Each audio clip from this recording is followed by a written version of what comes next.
सिर्फ आवाज सुनकर निशाना लगाना, पृथ्वीराज इसमें माहिर थे। अजमेर और दिल्ली जैसे बड़े राज्यों का शासन एक बच्चे के हाथों में था। जयचंद की एक बेटी थी, राजकुमारी संयोगिता।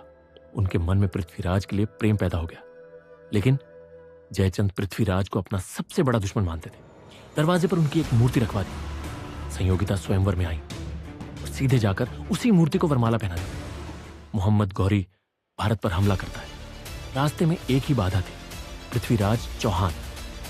गौरी बुरी तरह घायल हुआ और उसे मैदान छोड़कर भागना पड़ा। यही एक बड़ी गलती हुई। पृथ्वीराज ने माफ कर दिया। कभी कभी दया भी खतरनाक साबित होती, और अंत में पृथ्वीराज चौहान को बंदी बना लिया गया। मोहम्मद गौरी पृथ्वीराज की आंखें फुड़वा दी। मोहम्मद गौरी लगा, एक अंधा आदमी क्या कर लेगा? 4 बांस 24 गज, अंगुल अष्ट प्रमाण, तब ऊपर सुल्तान है, मत चूको चौहान। तीर छोड़ दिया। तीर सीधा जाकर मोहम्मद गौरी के गले में धंस गया। नमस्ते दोस्तों, कल्पना कीजिए, रात का सन्नाटा है। एक अंधेरी कालकोठरी, चारों तरफ पत्थर की ठंडी दीवारें, लोहे की भारी जंजीरें और हवा में फैली हुई खून और लोहे की गंध।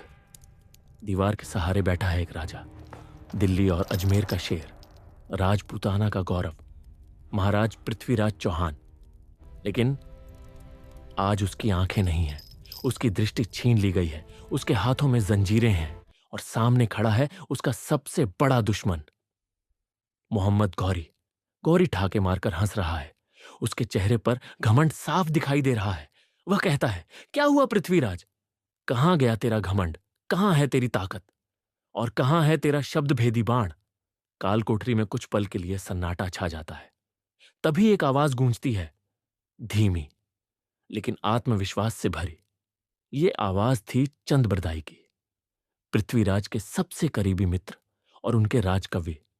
वह धीरे से कहते हैं, 4 बांस 24 गज, अंगुलष्ट प्रमाण, ता ऊपर सुल्तान है, मच्चू को चौहान।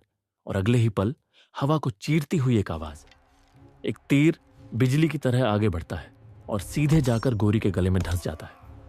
दोस्तों, यही है वह कहानी जिसने सदियों से भारत के इतिहास में वीरता की मिसाल कायम कर रखी है। लेकिन इस कहानी की शुरुआत होती है बहुत पहले, राजस्थान की धरती से। अजमेर, साल लगभग 1166।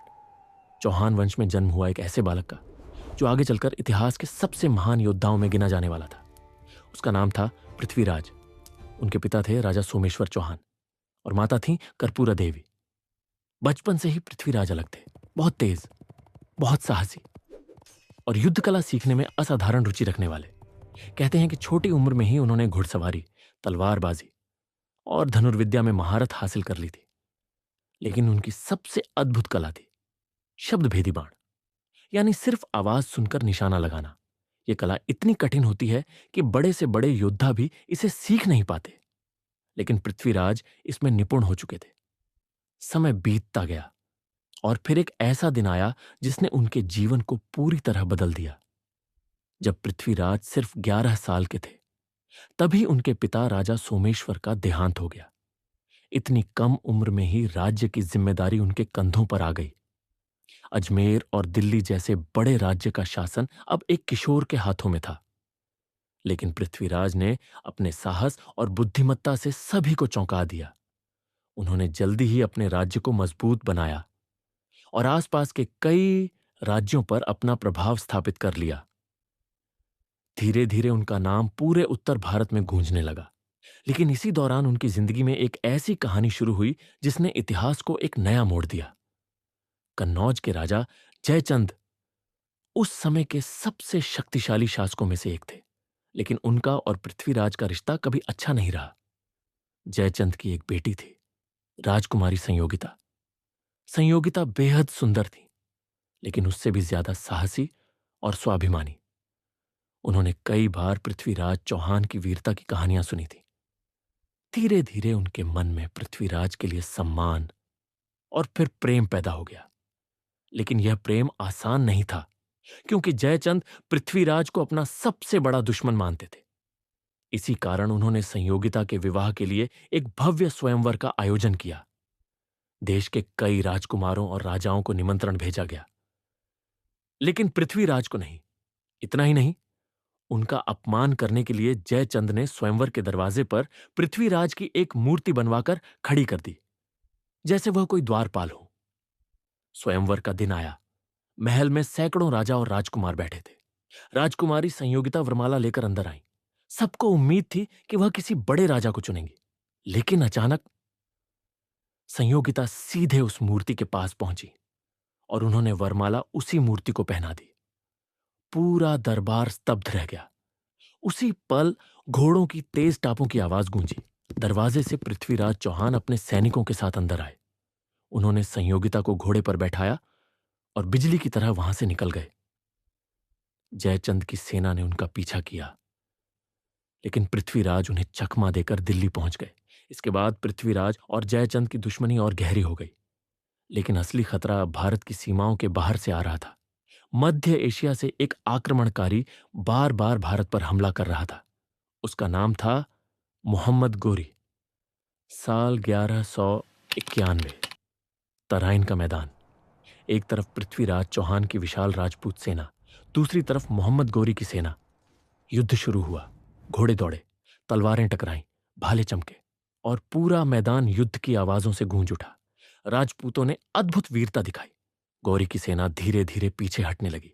अंत में गौरी खुद घायल हो गया और उसे मैदान छोड़कर भागना पड़ा।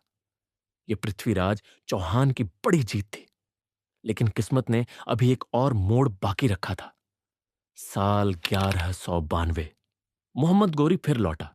इस बार वह पहले से ज्यादा तैयार था। उसने नई रणनीति बनाई और अचानक हमला कर दिया।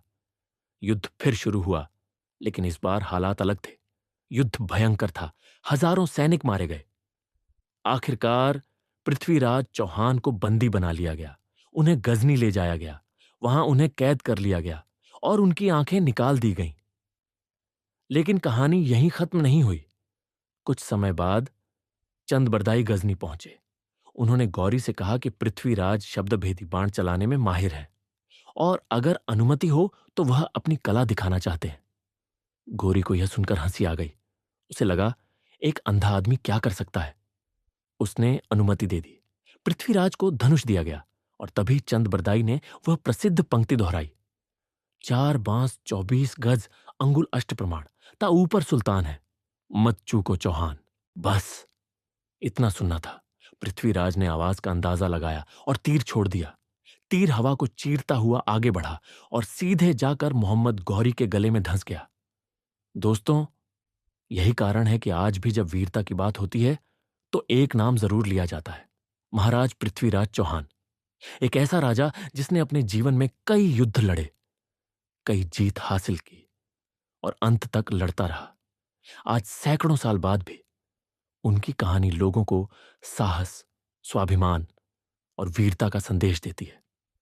अगर आपको ऐसी वीर गाथाएं पसंद है तो इस चैनल को जरूर सब्सक्राइब कीजिए।